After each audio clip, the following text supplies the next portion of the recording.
Hello, everyone. What the hell happened?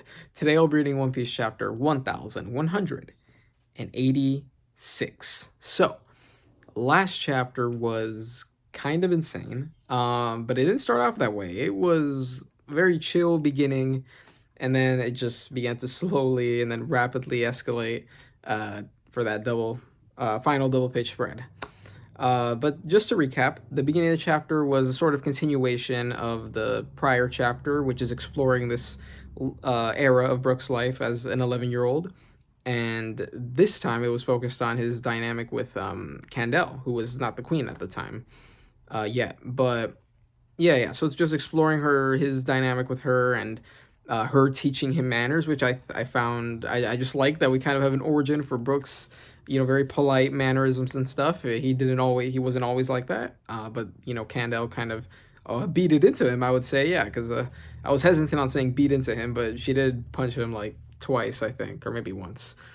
But yeah, we have that as sort of the origin of it, which is yeah, I like that, right? I mean, we had panty jokes, which are not my favorite, but I mean, the most interesting thing about the panty joke for me is just Brooke's politeness about it, and it's just his polite nature in general. That's kind of the most interesting part that I glean out of whenever Brooke makes a joke like that. So it's nice to see the origin point of that, and I can tolerate it a bit more since he's a kid, right? But which is different when he's older. But yeah, so interesting stuff there. And then we get a very sweet montage with Brook and Shuri when back to like the present of the past, right? The time skip thing that happened when Brook's 27 and Shuri is 14. We get a nice little montage, which is I always like those montages Oda has, because he tells like very like in like three panels he tells like a certain scenario using just three panels, no dialogue, and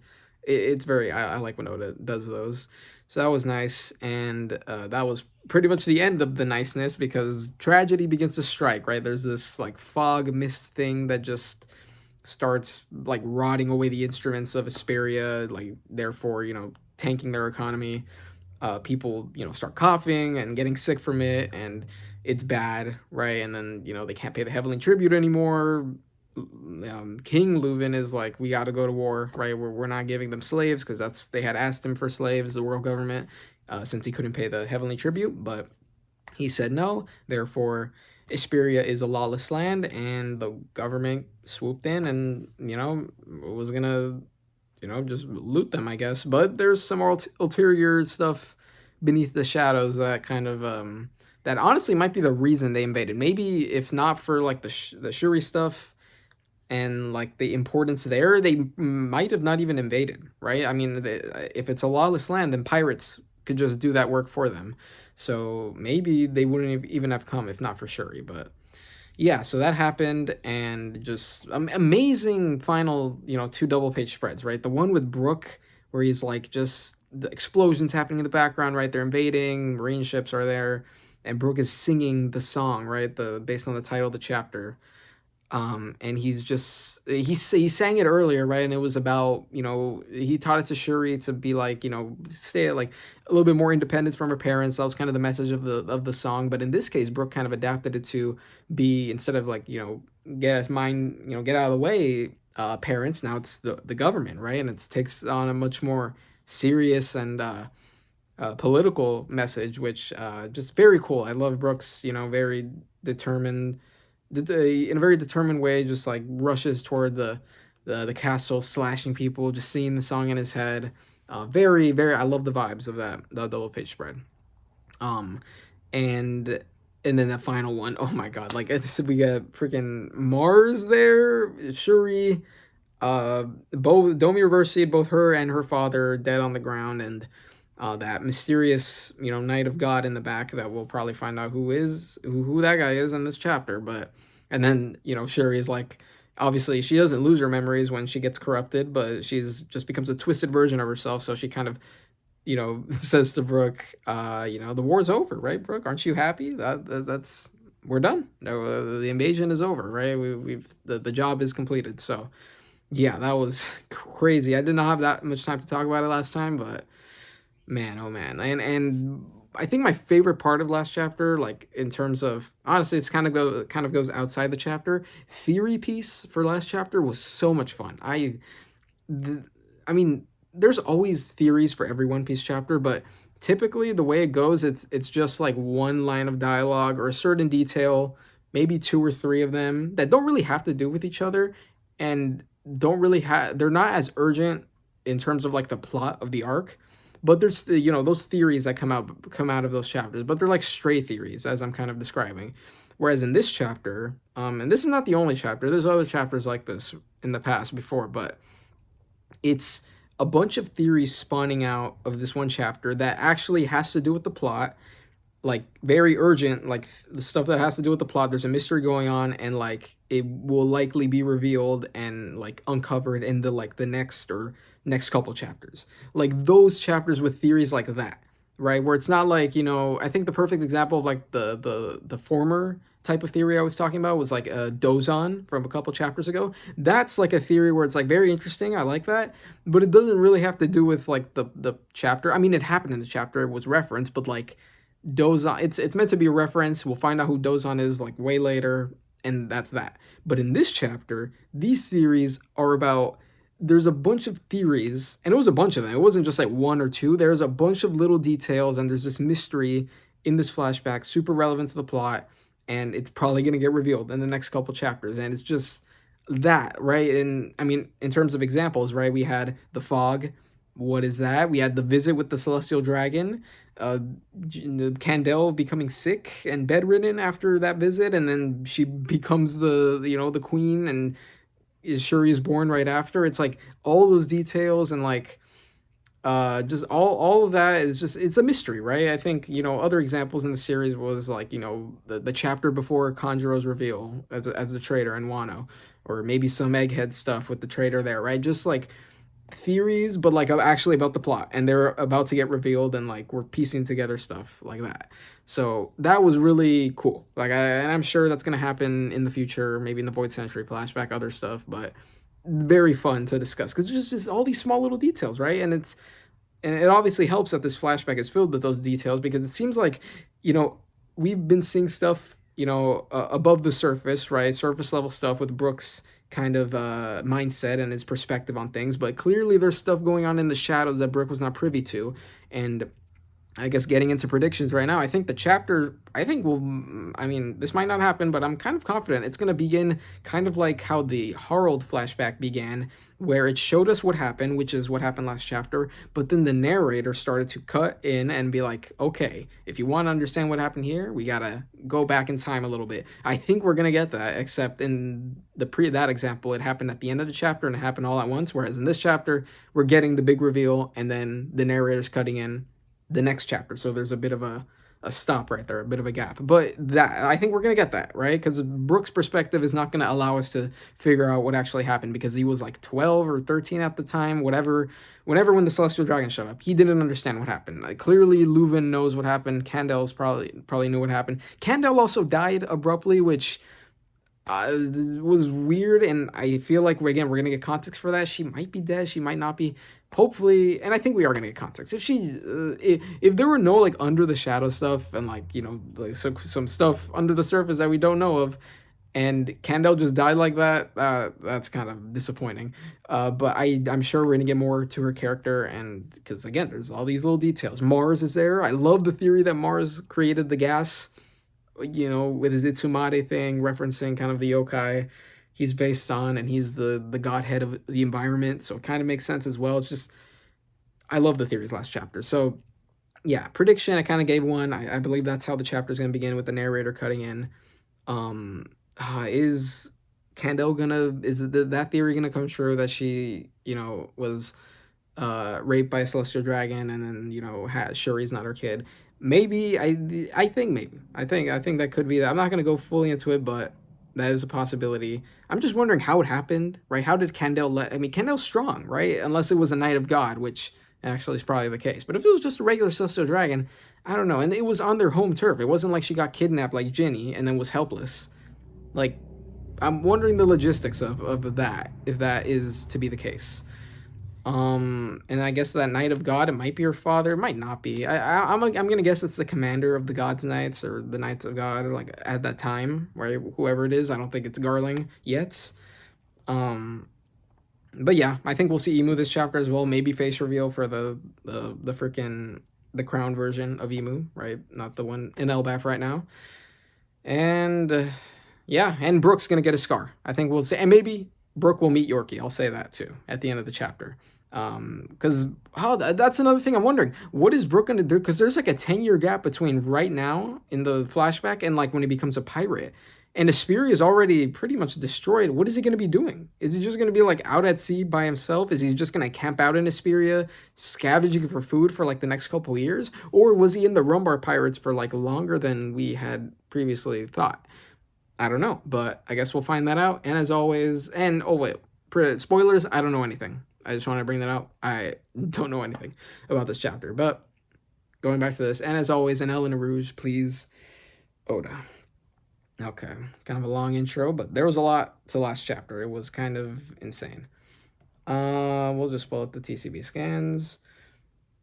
Oh, what's the freaking reader request? Also, cover story. It could happen in the next couple chapters. I'm guessing like in the not. I don't think it's gonna be this one. It could start. I don't know, but I'm guessing it'll start in the 1190s, and at most it'll start in the 1200s, like the early 1200 to 1210. I think it will happen there, but 1190s is what I'm guessing. So I don't think it's gonna start now, but just something to keep in mind.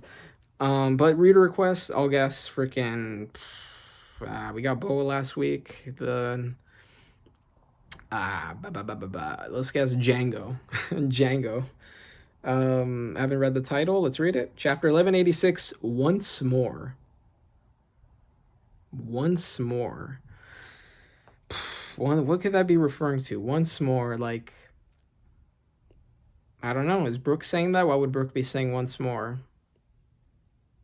Hopefully we can be friends once more. I don't know. Maybe that could be the context, right? Talking to Shuri. I don't know. That's pretty vague, but I'll just throw that out there. It's Brook being like once more. Maybe we can be friends, Shuri, again. But I mean, clearly, I want to know that too, right? I'm guessing Brook is probably gonna be in denial at first, but like after like decades of not seeing her, and then just dying, and then in 50 years after that, it's like, and if Brook got no evidence, proving that she was innocent, it's like, what are you gonna do? Like, you might as well believe what you saw and accept reality. But I want to see, yeah, I'm interested to see Brook's reaction to like what he saw. Like, I mean, we saw it, but like him speaking and stuff. But anyway, that's okay. Went off on a tangent there. Ooh, okay, we got nice. Okay, cover request by Suna Dongo. Loki covertly drawing Ida, who is secretly amused by it. Oh my god, this is nice. Okay, this is this is about characters in this arc. That's very cute little reader request. We got some of these are like the baby versions of like the of his the animal buddies, right? Is the ones in the underworld that we saw, right? The wolf, the snake, and the what lion thing, right? Yeah. But yeah, Ida's here and Loki as a kid drawing her. That's sweet. I like that. That's nice. That's really nice. Okay. Moving on. Let's see. Oda no. I think I saw the Oda note. Oh yeah, it says pending right here, but apparently Oda plays Pokemon Go, which I didn't know. He talked about attending Pokemon Go Fest in like Tokyo. I think it was somewhere in Japan, but hey, Oda plays Pokemon Go. Did not know that. All right, let's. Oh my God, it's been a while too. There was a break, so all right, let's start. First panel. Brook's past, the world government versus Asperia, says the Shonen Jump text. But yeah, we're beginning. Don't give up. I'm guessing this is kind of, we're getting an establishing shot of Asperia burning up marine ships, of course. And it's just burning up. I'm guessing this is just, not Marines, or it could be Marines, but probably, the guards and, trying to fight back and saying, don't give up to everyone else. Winning, Leuven, of course. I think it's Leuven, right? Winning independence is, and we see some, the army show up and, Marines gunning people down. Winning independence is our only shot at survival. Switching perspectives. Okay, so it might not. I mean, I think it is Leuven. We don't see him, but we're cutting away back to uh Brook. Oh my God, he's there's also this weird effects in the background. Is he getting? At first, I was like, is he getting hypnotized? Maybe he might be. I don't think so, but interesting background of that panel. But he's again very shocked face. We're back to here. Lock in. Let's go. Dot dot dot from Brook. What? So what? Question mark. Sweating, bleeding. Next panel, we got the freaking Knight of God, right? We got a side pro. He's hat. Okay, he's wearing a hat, but like it's also, what is that on the side? He's got like, does he got another piece of headwear underneath that? And it's the same hat as, yeah. I mean, you could kind of tell in the last chapter, but that's the same hat that Gunko wears now. So maybe that is the father. I don't know, but yeah, that's definitely the same hat. Wearing it, we see Shuri again, demonic, and clearly that's Mars, clearly, in silhouette. Next panel. We need a medic, quick! The king is in critical condition. Big bro, says bro. Oh, no, he is, I mean, maybe we might, wait, Leuven is dead! What, or like, he might not be dead right now, maybe in a bit, but why would I say Leuven's talking at the beginning? It's obviously not him.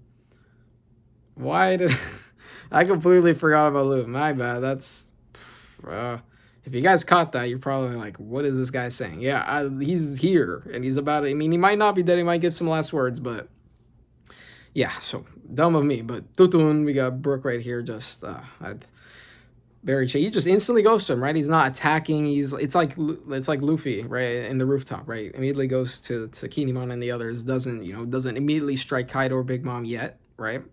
But he's here, and hang in there, big bro, please, you've gotta. And they're just watching. Oh, Emu's here. Oh, okay. Whoa, I just saw this. Okay, and this is something I was wondering last chapter too. Emu is on top of Mars's head.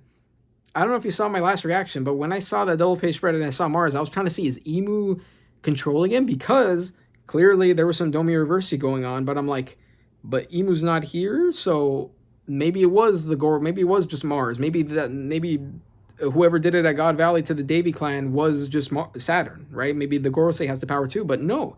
We see Emu is here, so Emu, yeah, that explains. I mean, we saw Emu do this with Saturn, so, but Oda didn't make it clear last chapter. That's interesting, because I thought if he wanted to make it clear that Emu was here, he would have just shown Emu in the panel, but he didn't. So I'm like, okay, Emu's not here. Emu's not possessing Mars. No, Emu is. He's right here. Okay, so.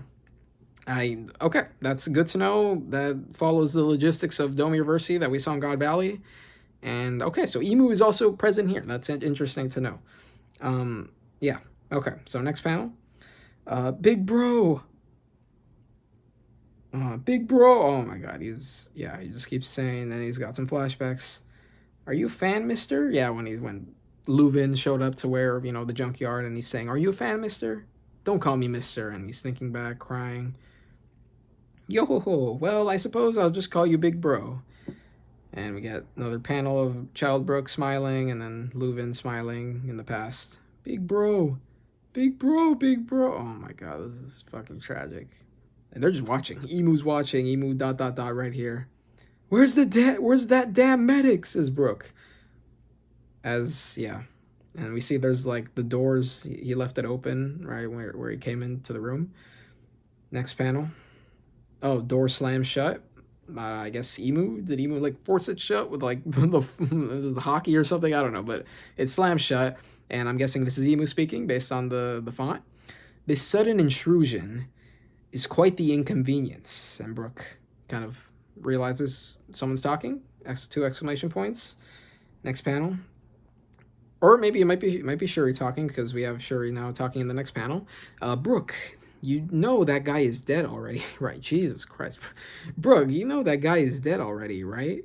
And oh my God, I love how Brook's face is drawn. It's just kind of, I mean, it's sad, but I like how Oda draws Brook's face right here. Huff, huff, just like, I guess he's crying, but it's also just like disgust and like, yeah, I really like that expression. And then Brook now says to Shuri, who are you? What have you done to Princess Shuri, right? You see, I've watched over Shuri since she was a baby. She's totally incapable of this, yes. There's nothing I don't know when it comes to the princess. So yes, that connection he has with Shuri. Clearly, he's referencing the fact that I know her. She wouldn't do that.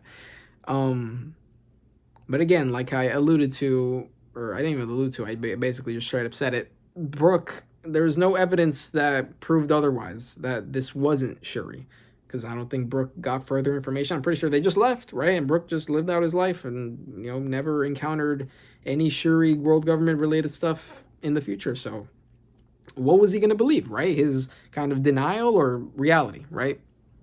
So, yeah, so he's clearly in denial right now. There's also the Night of God, dot, dot, dot, to that. Shuri then says, then tell me, Brook, did you know that I'm a celestial Oh, no. Oh, no. Oh, so I was. I think that theory's coming true now.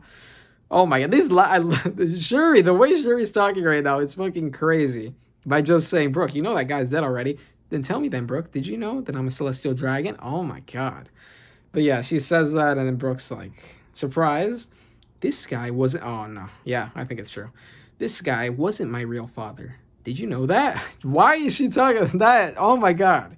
Did you know that, Brook? Don't call him this guy. Huh? Says Brook. We get another shot of Leuven on the ground dead. Brook saying, what are you even saying? You are the child of King Leuven. That's a fact.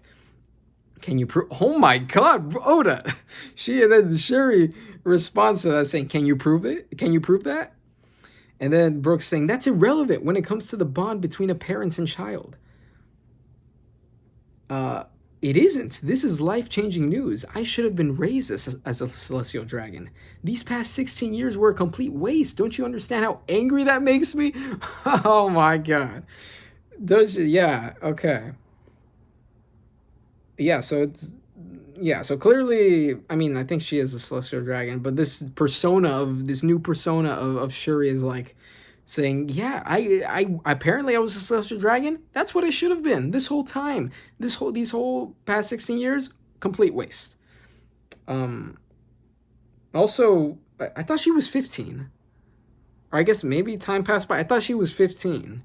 But I guess 15 is when the fog started. But I guess there was another undisclosed amount of time that passed by because she's now sick, because she says these past 16 years. So that's okay. Interesting to know. So Brook is 29, right? I think. But yeah, so she says that and she continues.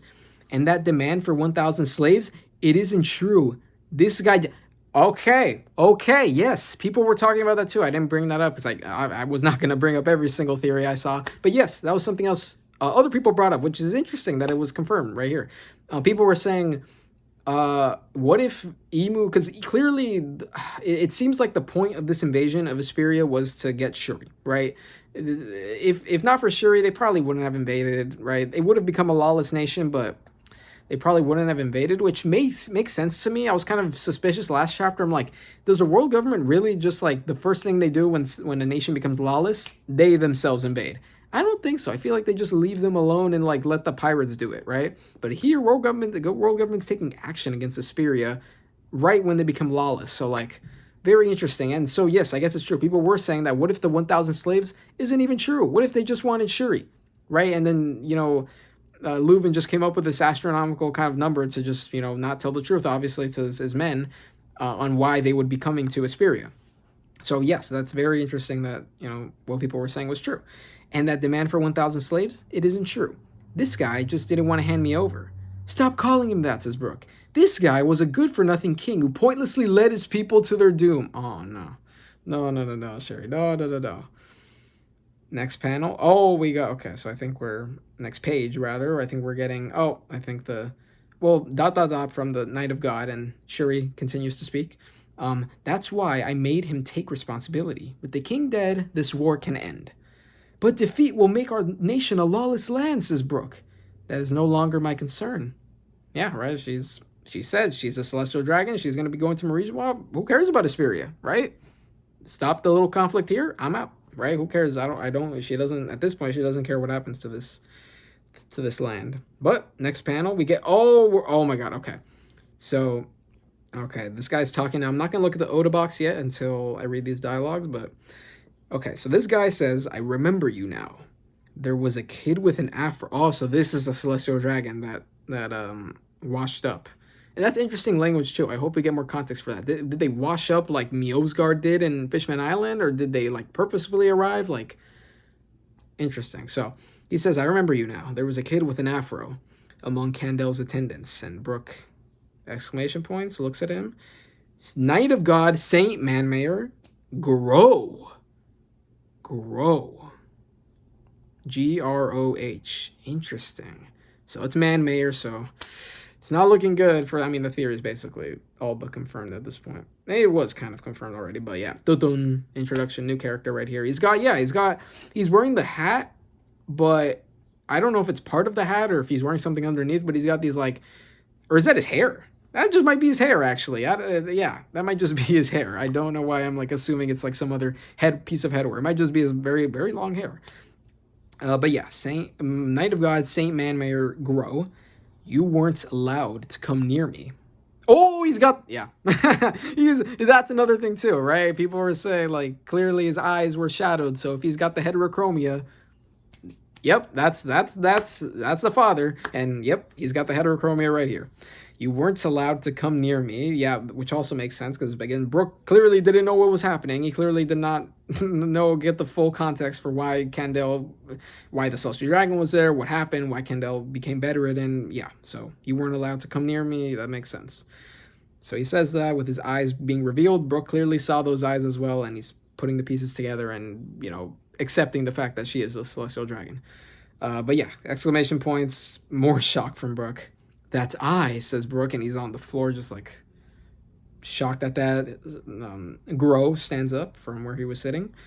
Continues by saying, we wouldn't normally come all the way to a backwater country like this. That makes sense, that's what I assumed.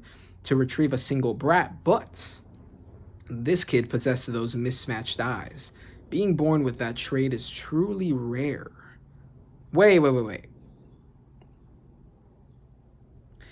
And the Great One does not... Whoa. This is lore. This isn't just some, like, heterochromia, like, mutation, just natural mutation to humans. I mean, this is not the three-eyed tribe, of course, but that's, you think of that. That's the first thing most people probably think of in terms of, eye-related rare tribes and, traits that people have in the One Piece world, but... Interesting. Is there another race of people? Is this just like a mutation that happens to people? It's like the six eyes from JJK or something. Like, is it actually have to do with the race of people? Is it just a mutation that's pretty rare? Okay, but what is he implying? He's saying to retrieve a single brat, but this kid possesses those mismatched eyes. Wait, so is he the father, or is it just a coincidence that she has the eyes like him? Okay, I think it's the father. We'll say Occam's razor, that's the father still. I didn't awaken it myself. Okay, there's an awakening aspect, like pudding. I didn't awaken it myself, but she might. Thou hast said too much, Groh, says Emu. Oh, forgive me, Great One, says Groh. Hey, Shuri. And Shuri right there, and Brook's like, huh? With tears still in his face. No, wait. This is just a dream, right? Says Brook, and... Shuri begins to walk toward Brook with the wings and the probably gonna give him the scar, honestly, at this point. And maybe there is some sort of memory loss, because again, that scar is down to where this bone is, dude. Like that crack, it wasn't on his skin. He uses that scar, the crack in his skull. It's now a crack in his skull to open his skull to put he has like the tone dial, right, with the song, with the Bing Sake, right, what his crew sang at the end before they died. But yeah, so this is just a dream, right? She's like approaching him. I used to change your diapers. I know everything about you, princess, says Brook as he's continuing. This is fucked, man. Oh my god. And she's walking toward him, not even talking. Now she talks. You're so patronizing. Shedding tears like that is beyond pathetic. I deserve stronger protection. If I go to the Holy Land now, I won't need you anymore. And Brook is just, again, he pulls out his sword just like that.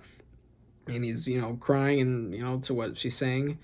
To me, you were always an angel, says Brook. And, oh my god, holding her hand as a kid, right? That was like the first chapter of this flashback.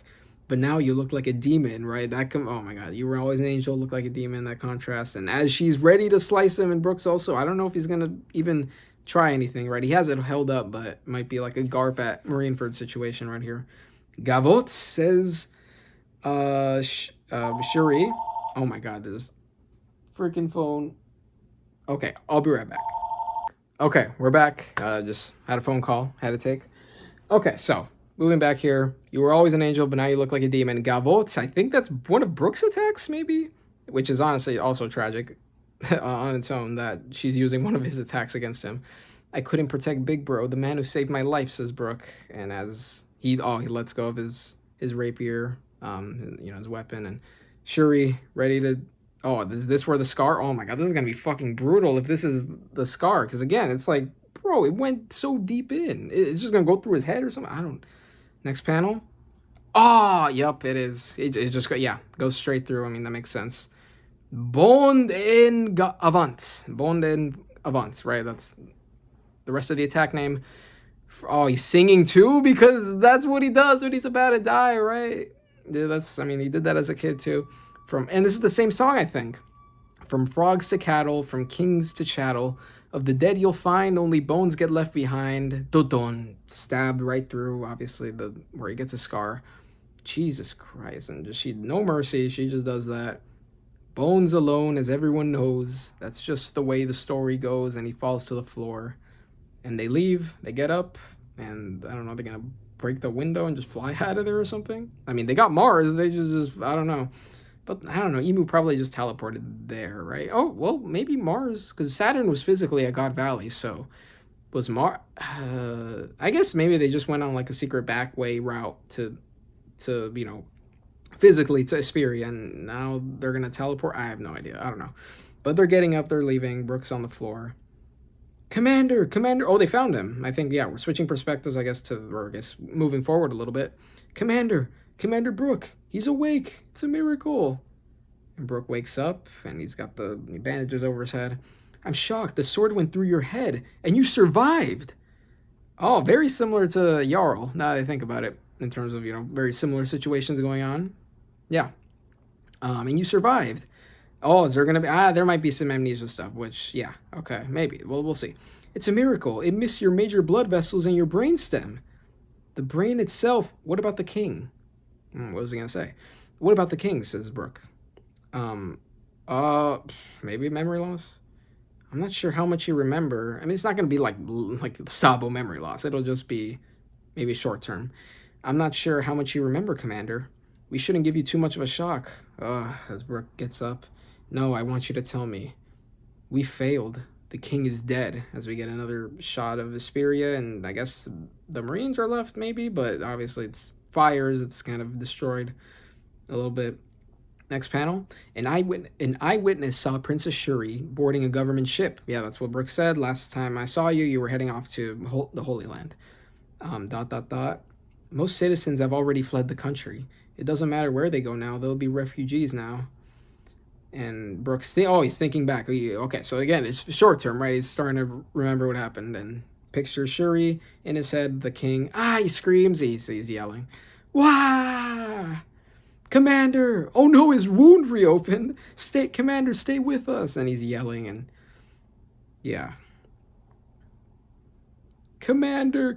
Yeah, this is fucking sad. But what I was gonna say is this is kind of like what happened to Sabo, except instead of being stretched over a period of like 10 years, I don't know how long it was. Now it's just like from him losing his memory to him remembering Ace right through his death is just this, and this is just very condensed, which is better. I don't want to get into that, but yeah. So Commander, he's crying and he's the wound reopened. Jesus Christ. Oh, we're moving back to the present. Wow. Oh, okay. So, I mean, obviously my prediction was wrong. You could have you could have, seen that at the beginning of the chapter because there was no narrator jumping in and taking over. So maybe we'll get Shuri's perspective later. I don't know. Hopefully we do because again, I feel like I want to know the context. But moving back to the present, back then, says Brook, and he's feeling where the scar is, right? He's touching where the scar is. Back then, I didn't even know what a devil fruit was, says Brook. Where'd he get the Yomi Nomi? The princess seemed so different after the king's murder. It was chilling. She looked just like a demon. But I always thought I was hallucinating. If that was actually real, though. Hey, you guys, says Brook again. He's crying. Do you think it's okay if I put my faith in Princess Shuri once more and there I think Nami's maybe shedding a tear. Frankie's crying, of course. Frankie's crying. I like this. Yes, this is exactly what I was saying. Again, he denied it at first, and he didn't want to believe it. But like, bro, Brook, think about the timeline. He spent 50 years. I mean, 60 years, right? Because he spends like 10 years before he becomes like around there, before he becomes a Rumbar pirate. Then he spends 50 years after that. And he's never going to interact with the Holy Land, presumably, again. He's just going to have that memory playing in his head over and over again. He's not going to be able to, he has no evidence proving otherwise. He has no evidence that proving that Shuri was actually controlled or whatever. Like, he just has to believe what he saw because that's the last thing he saw. So, and again, all that time passed by. It makes sense why he would just respond angrily to her, like, upon seeing her again after all this time. But here, I like that he's, acknowledging that there was a possibility that she was always alive, and there was that denial at the beginning, and he lost faith. But now he's like, do you think it's okay? And he's asking them, of course, because obviously Gunko's doing crazy shit right now. So, and Brook's just telling a story, but he's asking them permission. Like, do you think it's okay if I put my faith in her once more? Right? I had faith. It was lost. Which, I mean, Brook's whole thing, he lost his faith at that time. He was down in the dumps. Laboon stuff as well, right? It wasn't just Shuri. But here it's, again, do you think it's okay if I put my faith in Princess Shuri once more? And they're listening to this, and Brook's crying. Oh my god, I love this. This is great. Yes. Next panel. If she is a victim, then, says probably one of the Straw Hats, or maybe Brook, and we're getting another look at the ice. Run, Brook, as I think Brook thinks back to her saying run, Brook, right, earlier in the arc. She's still frozen. But we need Ragnar, man. We need Ragnar. One thing I was guessing, I'm sure she's going to get freed. Maybe Emu's just going to slap Ragnar out of, like, Loki's back or whatever, and it'll come crashing down and then interact with the Straw Hats, and that's how we free Shuri. I don't know how you're going to convince Ragnar to do that, because, like, Ragnar doesn't know this backstory. I don't know if he's going to be like, okay, I'll free her. I don't know. But next panel, thinking back again, is that just because I'm their daughter, says Shuri, right, when she's talking about, Brook loving her, and like, do you love me, or do you just love me because of my parents? And thinking about her being encased in ice again. I want to save her. Princess Shuri says, oh my god, yes. What does this remind me of? I want...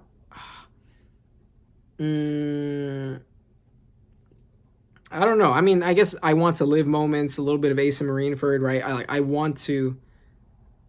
like Sanji, right? That's what I was thinking of, but all these moments are similar, right? It's like, I want to go back to the Sunny, right? It's like a character, like, wanting to do this, a little selfishly, but, like, that's what they want to do, and obviously, of course, Luffy's crew will help them, right? Help their crewmates to do what they want, even if it's not what they originally intended for, right? You think of Frankie and Dressrosa, I want to help out, the Tentatas and this country, even if Luffy wasn't totally aware of what was happening, he said, yes, go ahead, Frankie, we'll do it, right?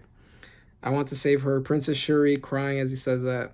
Please, everyone, lend me your strength. That he's on his knees, right? He's putting his head down. Frankie, Usopp, Nami, Jinbei. I love this. This is so good. I love this. Yes.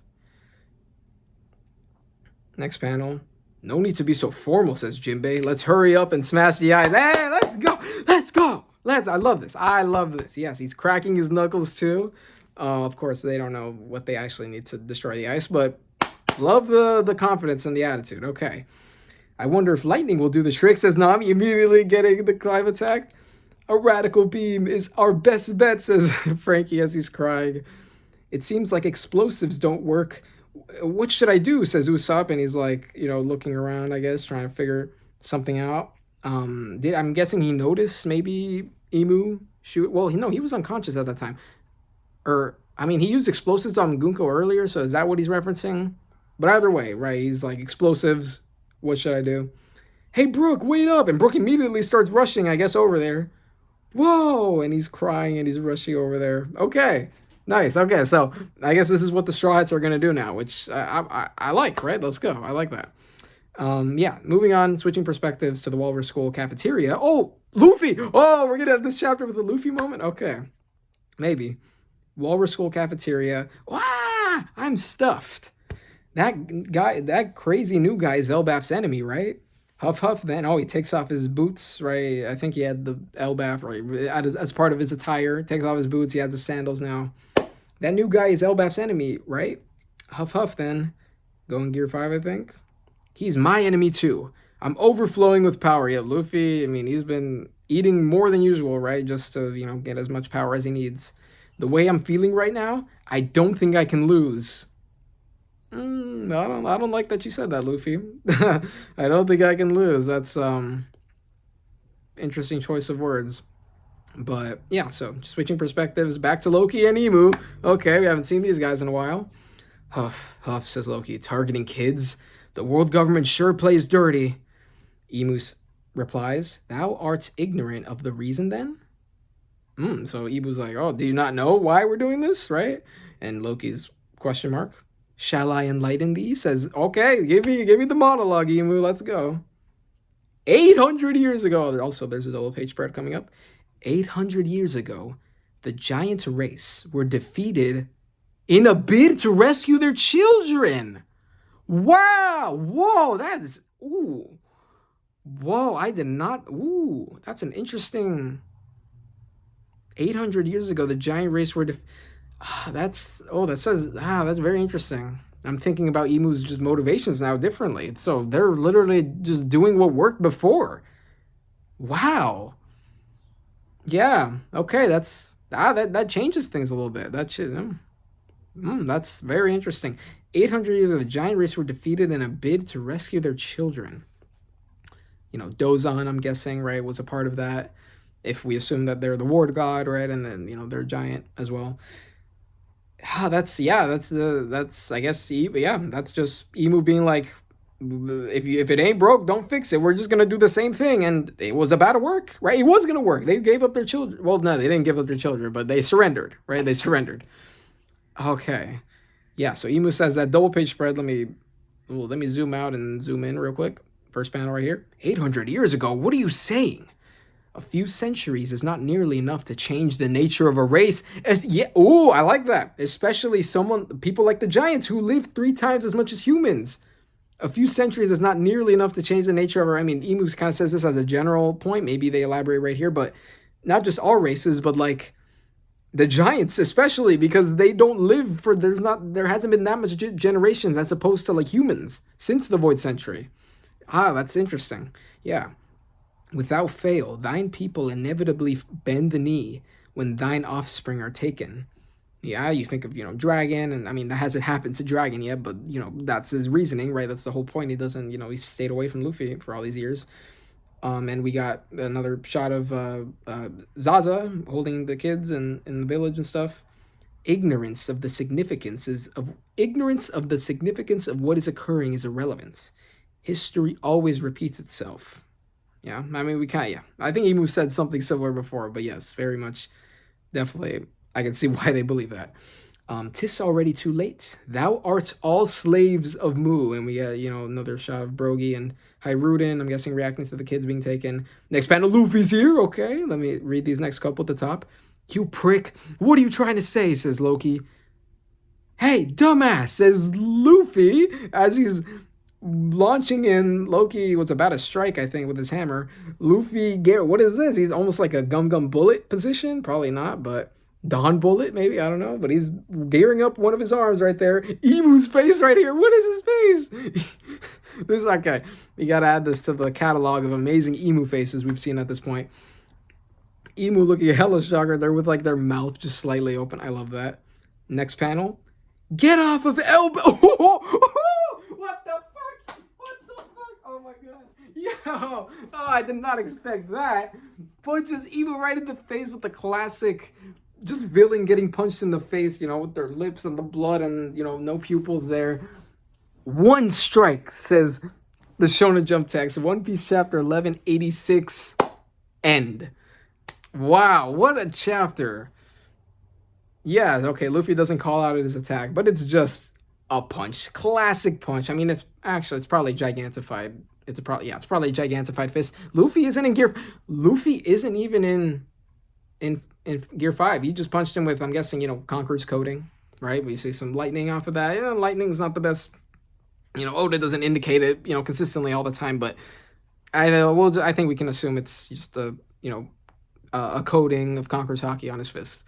but punches Emu in the face with, again, I did not expect to see Emu again being the victim of a Luffy punch and having his face look like that, like so many of basically all the villains that Luffy has punched in the face in the past before. Dun, right? Just, oh my god. Yeah. Okay. Yeah. I don't know what to think about what's gonna happen next, but yeah. So this chapter was cool, right? We exited the flashback. It was like half flashback, half present. Got more context to what was happening right now with Shuri. Oh my god, that line, Shuri's attitude, man. Oh my god, I can't imagine what Brooks was feeling at that point. I mean, we saw, but like, especially with the dialogues that she was saying, like, "Did you know I'm a celestial dragon?" Like, just that attitude. Like, I feel like that's the tone. I mean, that's how I read her voice, but oh my god. And then just Brook, just absolutely tragic. Just he lost just the king, and seeing Shuri like this, and we get Grow, I guess, who I'm guessing is her father, right, at this point. Although it was not, they didn't explicitly say it, but we'll assume that. Maybe there's another detail in the chapter that disproves that I might notice afterwards. But yeah, he's got the heterochromia. This is just a dream. Oh my god, just he's thinking back. The scar, of course. Yeah, I mean, yeah, this was the perfect place to put the scar. He's singing as, because that's for that for any other person, or like if it hit any other position, he would have been dead. He would have been dead. And clearly that's why he's singing, because he's accept. This is, oh my god, this is tragic. Brook in that moment just accepted death. He was just that sad and stunned and shocked, because the queen had died too. So it wasn't like Brook is like, he's dying, but like, you still got the queen, man. No, she's dead, according to him. I mean, maybe she's alive, I don't know. But according to him, she's dead. The three most important people in Brook's life, right, prior to, Yorkie, the Rumbar Pirates, Laboon, Shuri, Leuven, and Candel, they're dead. They're fucking dead. They're dead. Asperia is burning. Here, Brook just gave up. He just gave up. He gave up and has just accepted death, and that's why he was singing, and that's just tragic. That is just absolutely tragic right there, and he continues to sing, and obviously, miracle that he wakes up. Yeah, so just realizing, right, a little short-term memory loss, and I love the stuff with the straw hats here. I love that. Again, it's very reminiscent of moments like, I want to live, I want to go back to the Sunny, I want to help these people, but it's with Brook, and it's about Shuri, and I love how Oda did the misunderstanding, because people were, the God Valley stuff, a lot of people love the misunderstanding trope. I'm not going to get into detail here, but yeah, I'm not going to talk about it here, but in this case, I really like the way Oda approached that, and it's exactly the way I pictured it, and I think it's great, right? I love the fact that he lost faith, and he clearly did.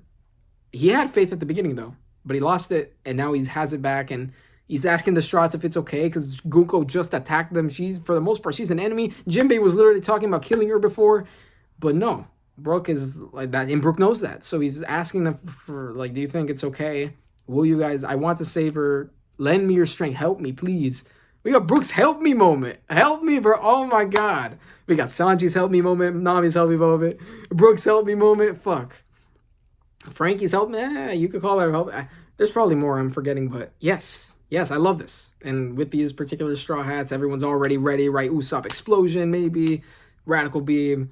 So, yes. And then Luffy getting ready, and there's lorddom from Emu. Really interesting stuff there about the Giants and how they were defeated, and it provides more context, and makes sense why Emu would go for this. I mean, this justification didn't have to be here, right? I mean, using their children as hostages is a logical option to make them surrender, because Emu knows that about the human race. But it's just interesting and nice to know that this already worked before. So Emu is, again, and it adds to that, their view of history repeating itself. You people, humans, races, they're all the same, right? You guys have your nature. They'll never change, right? You will always protect your children. You will always do what's best for your children. Like, this weakness of yours will always work. And it's especially prudent for the, prudent, is that the word? Prudence, I think, to the Giants, because many generations have not that, can't speak, not that many generations have passed. It would work for them, right? That's even lends more idea to the fact that, you people don't change. History repeats itself. And Luffy just like, fuck you, man, punches him in the face. And this, I did not expect Emu to look like this. Great great chapter. Great chapter. Good moments. I don't know what to expect about this fight with Luffy. He's now here. How is this gonna go? Luffy did say, "I think I'm a win," or I don't think I can lose. That but contrasted with this is like those are giving two different messages, right? Emu's getting punched here, but Luffy's saying that, so it might still be. I mean, they're not going to defeat Emu, right? They're not gonna, so maybe that's it, right? I don't think I can lose. Very ominous thing. Maybe that just might be the counter to that. Will just be Emu not dying, which is we expected that, right? Emu's not going to be taken out here in Elbaf. But yeah, great chapter. Really liked it. And yeah, no break next week as well. So we are going to be back. And it'll be, yeah, it's going to be, can't wait. Can't wait to see this fight. Nice that Luffy's here. And yeah, that's about it. See ya.